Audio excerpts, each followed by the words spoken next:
మనం తెగ ఫీల్ అయిపోతాం. ఎవరో బయట అంటారు కదండి, రాజకీయంలో 40 సంవత్సరాలు మాకు అనుభవం అని. నీకు 40 సంవత్సరాల అనుభవం ఉన్నా, 30 సంవత్సరాల అనుభవం ఉన్నా, నువ్వు సీనియర్ సేవకుడు అయినా, నువ్వు వెన్నైనా గుర్తుపెట్టుకో, ఈరోజు సేవ చేస్తున్న వాడిని ఎంత ప్రేమిస్తాడో దేవుడు, 30 ఏళ్ళ నుంచి సేవ చేస్తున్న నిన్ను కూడా అంతే ప్రేమిస్తాడు. ఇద్దరిని ఒకేలాగా ప్రేమిస్తాడు, గుర్తుపెట్టుకో. వెనకాల పెద్దమ్మ బెంచీలు అరగొట్టేసి 40 ఏళ్ళ నుంచి సంఘంలో కూర్చున్న పెద్దమ్మ, పెద్ద ఆయన ఎవరైతే ఉన్నారో 40 ఏళ్ళు ఎంత నలిగిపోయారో వాళ్ళని ఎంత ప్రేమిస్తాడో, ఈరోజు కొత్తగా పాపాన్ని నొప్పుకొని గుండెలు బాదుకుని వచ్చి చర్చలో కూర్చున్న ఈ పాపిని కూడా అంతే ప్రేమిస్తాడు. ఎందుకంటే ఈ యజమానుడి ఇష్టం ఆయన ప్రేమిస్తాడు. ఇది శ్రామికుల కష్టాన్ని దోచుకుంటాడంటే నువ్వు శ్రామికుడు అనడానికి నీకు హక్కులు లేవు. ఎందుకో చెప్పనా, నిన్ను రక్తం ఇచ్చి కొనుక్కున్నాడు. నీ కొరకు ఎంత చేయాలో అంత చేశాడు. నాకు అన్యాయం జరుగుతుంది, నాకు ఇబ్బంది జరుగుతుందంటే సేవల అన్యాయం ఏంటి?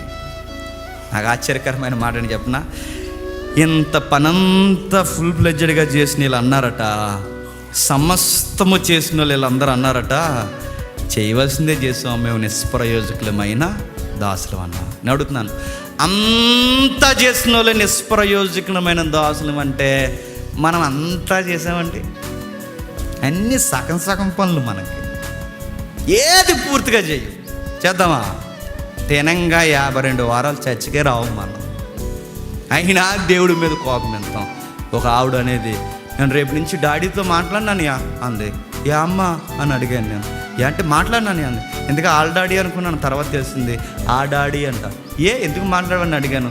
ఎందుకంటే నేను వారం రోజులు ప్రేయర్ చేస్తున్నాను, ఫాస్టింగ్ ప్రేయర్లో నాకు ఆన్సర్ అందుకే మాట్లాడినాను అంది. ఎలా కనబడుతున్నాడు దేవుడు నీకు అని అడిగాను. ఏమనుకుంటున్నావైనా? మీ ఇంట్లో మీ తాతయ్య అనుకుంటున్నావా?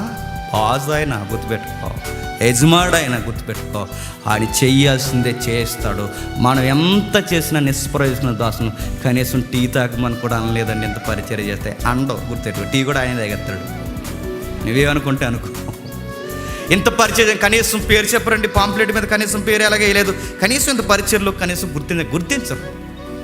ఈ పరిచయలో ఎవరు గుర్తించరు, ఈ పరిచయలో ఎవరు భుజాన్ని ఎత్తుకోరు. ఈ పరిచయలో బాగా చేసామని ఎవరు అయినా అనకపోయినా గుర్తుపెట్టుకోక. ఎందుకంటే మనం చేయాల్సిందే చేస్తున్నాం. నేను చేయాల్సింది చెప్తున్నాను, నేను తడిసిపోయి చెప్తాను, నేను చేయాల్సిందే చేస్తాను. మీరు చేయాల్సినవి ఉంటుంది. మీరు చేయాల్సిందే. ఇందులో ఎవరెవరిని పొగర్రు, ఎవరినెవరిని ఎత్తుకోరు, ఎవరినెవరిని ముద్దాడరు, ఎవరినెవరిని గొప్ప చేయరు. ఎందుకంటే మనం నిష్ప్రయోజకమైన దాసులు. అంతా చేసిన వాడే మేమేమీ లేదు, మేము అయోగ్యులమంటే సగం చేసిన వాళ్ళు మనల్ని ఏమనాలి చెప్పండి? మతి లేని వాళ్ళు అంటారు. మనం చేసేది ఇంత పని, అందులో ఇంత రివార్డులు కావాలి మనకి. పేరు చెప్పాలి. ఈ మైక్ ఎవరు కొన్నారో తెలుసా? ఎవరు కొన్నారు? అది ఆ పేరు చదవండి, దగ్గరికి వెళ్ళి చెప్పాలి. జేమ్స్ గారు కొన్నారు. ఆ బాక్స్ ఎవరు కొన్నారో తెలుసా? జేమ్స్ గారు కొన్నారు. ఆ ఫ్యాన్ ఎవరు కొన్నారు తెలుసా? అది 3 రెక్కల మీద చూడాలి, అమ్మాయి పేరు, ఆవిడ పేరు, అందరి పేరు ఉంటుంది చూడు, జేమ్స్ గారు కొన్నారు. ఇలాంటి ఎక్స్పెక్ట్ చేయకండి సేవలో, గుర్తుపెట్టుకో. సేవలో బైబిల్ చెప్తుంది, మనం ఎంత చేసినా ఎన్ని చేసినా నిష్ప్రయోజకులమైన దాసు. మరో పదం చూడండి, పేతురు రాసిన మొదటి పత్రిక ముగించుకుందాం. పేతురు రాసిన మొదటి పత్రిక 1వ అధ్యాయం 18-19 వచనాలు చూడండి, ముగించుకుందాం.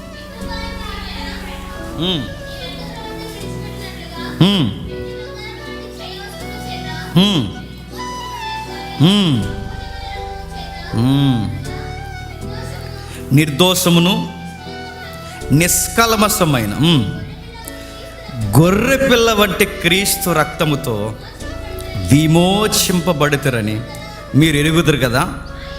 ఆయన జగత్తు పునాది వేయబడక మునిపే నియమింపబడిన కానీ మనల్ని ముతుల్లో నుంచి లేపి ఏం చెప్తున్నాడు చూడండి. ఏ రక్తము చేత మనల్ని కొన్నాడట? అమూల్యమైన క్రీస్తు రక్తము చేత కొన్నాడు. ఇప్పుడు మీరు అనుకోవచ్చు, మరి ఇంత పని రక్తం ఇచ్చి మనల్ని కొన్నాడు కనుక ఇంత పరిచర్లో మనం కష్టపడిపోయి, సంఘంలో మనం కష్టపడిపోయి, ఇంత వేసారిపోతే మరి మనకి ఎనర్జీ ఎక్కడి నుంచి వస్తుందండి? పొలం పనులు చేసేసి ఇంటికి వచ్చి ఇంటి పనులు చేసేసి, ఉదాహరణలో అన్నీ చేసి యజమానికి అన్నీ చెక్క పెడితే మనకు ఓపిక ఎక్కడి నుంచి వస్తుందంటే బైబిల్ చెప్పింది, ఓపిక ఇచ్చేవాడు ఆయన. ఎలా తిరుగుతున్నారండి సేవలు అంటే? అలాగే తిరుగుతున్నాం. సరదాగా 3 రోజులు వస్తారు నాతో పాటు, 4వ రోజుకి హాస్పిటల్కి వెళ్ళిపోతారు. ఎలా తిరుగుతున్నావయ్యా అంటే బైబిల్ ఒక మాట ఉంది, ఆయన పనిని మనం ఆగకుండా చేయడం ప్రారంభిస్తే బైబిల్ ఏమందో చెప్పినా, ఆయనకి దగ్గరగా ఉన్న వారికి పక్షిరాజు వంటి బలాన్ని ఇచ్చేవాడు ఆయన. గుర్తుపెట్టుకో. ఆ ఎనర్జీ ఎలా వస్తుందంటే ఆయన ఇస్తాడు, ఆ ఓపిక ఎలా ఇస్తుందంటే ఆయన ఇస్తాడు, ఆ యొక్క పనితనం ఎలా ఇస్తుందంటే ఆయన ఇస్తాడు. ఎందుకంటే బైబిల్ చెప్తుంది, యెహోవా కొరకు ఎదురు చూసువారు నూతన బలము పొందుతారు. ఆయనను పని జరిగించిన వారు పక్షిరాజు వలె యవ్వనంగా ఉంటారు. ఆయన పనిలో రోజు రోజు కలిసిపోతున్న వారు నూతనమైన సౌందర్యాన్ని ధరించుకుంటారు. ఇంటికాడ ఉన్న మనం వాసౌట్లు అయిపోతాం, పరిచర్యలు ఉన్న వాళ్ళు చక్కగా పొద్దుతిరుగుడు పువ్వుల్లా కనబడుతున్నారు. అలా ఎలా ఉండగలుగుతున్నారంటే ఆయనతో ఉంటున్నారు కాబట్టి ఉంటారు. బాగా తినేసి కూర్చోండి, ఏదో షుగరో బీపీ వచ్చేద్ది. ఏదో పని చేస్తూ తిరగండి, ఫిట్గా ఉంటాం.